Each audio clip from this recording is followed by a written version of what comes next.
একটু খেয়াল করে শুনেন।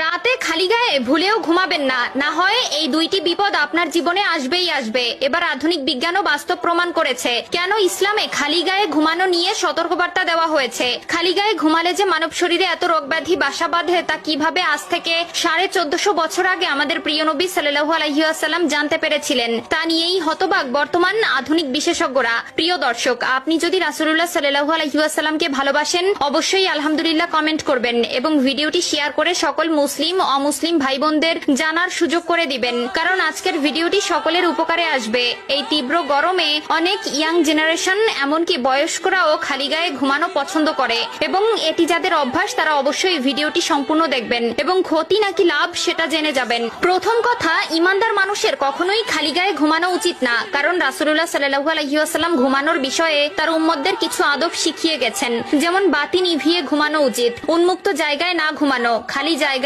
অর্থাৎ যেখানে কোনো বাউন্ডারি নেই সেই সকল স্থানে ঘুমানো উচিত নয়। এমনকি একজন এক ঘরে একা ঘুমানোর ক্ষেত্রে হাদিসে নিষেধ করা আছে। একজন মুসলিম হিসেবে সকলের উচিত এই কথাগুলো মেনে চলা। তো চলুন জেনে নেই খালি গায়ে ঘুমালে কি ক্ষতি হয়। কোরআন বা হাদিসের কোথাও স্পষ্টভাবে উল্লেখ নেই যে খালি গায়ে ঘুমানো যাবে না, তবে যারা খালি গায়ে ঘুমাবে তাদের জন্য দুইটি সমস্যার সৃষ্টি হতে পারে। তার মধ্যে 1 নম্বরে, একজন মানুষ যখন খালি গায়ে ঘুমায় তখন তার উন্মুক্ত শরীর দেখে ফেরেশতারা লজ্জায় দূরে সরে যায় এবং এরকম প্রতিনিয়ত হতে থাকলে একসময় তার ক্ষতিও হতে পারে। একজন মানুষের দেখাশোনার জন্য আল্লাহ তাআলা অগণিত রহমতের ফেরেশতা নিযুক্ত করেছেন। আপনি যখন ঘুমিয়ে যাবেন তখন আপনাকে পাহারা দেওয়া থেকে শুরু করে আপনার সমস্ত সুরক্ষার দায়িত্ব তারা পালন করে, কিন্তু আপনি যদি খালি গায়ে ঘুমান সেক্ষেত্রে রহমতের ফেরেশতারা আপনার থেকে দূরে সরে গেলে আপনার যে কোনো ক্ষতি হওয়ার সম্ভাবনা থাকতে পারে।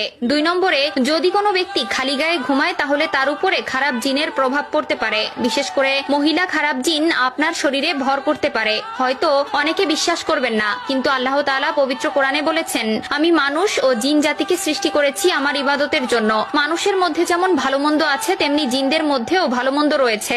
আপনার বাসা বাড়িতে যে ধরনের জিন থাকে এবং খারাপ জিনেরা আপনার ক্ষতি করতে পারে, আর সেই ক্ষতি থেকে সুরক্ষার দায়িত্ব নিয়েছে আপনার সাথে থাকা রহমতের ফেরেশতারা। আপনি ঘুমিয়ে গেলে হয়তো কোনো পোকামাকড় আপনার কান বা নাকের ছিদ্র দিয়ে ভিতরে ঢুকতে পারে, অথবা আপনার নানাবিধ সমস্যা হতে পারে। সেই সকল সমস্যা থেকে আপনাকে রক্ষা করে এই সকল ফেরেশতারা। যদিও কোরআন বা হাদিসে খালি গায়ে ঘুমানো নিয়ে কোনো নিষেধাজ্ঞা নেই, কিন্তু ব্যক্তিগত মত অনুযায়ী খালি গায়ে না ঘুমানোই উত্তম। প্রথম কথা, একজন ইমানদার মানুষের কখনোই খালি গায়ে ঘুমানো উচিত না, কারণ রাসূলুল্লাহ সাল্লাল্লাহু আলাইহি ওয়াসাল্লাম ঘুমানোর বিষয়ে তার উম্মতদের কিছু আদব শিখিয়ে গেছেন। যেমন বাতি নিভিয়ে ঘুমানো উচিত, উন্মুক্ত জায়গায় না ঘুমানো, খালি গায়ে না ঘুমানো, অর্থাৎ যেখানে কোনো বাউন্ডারি নেই সেই সকল স্থানে ঘুমানো উচিত নয়।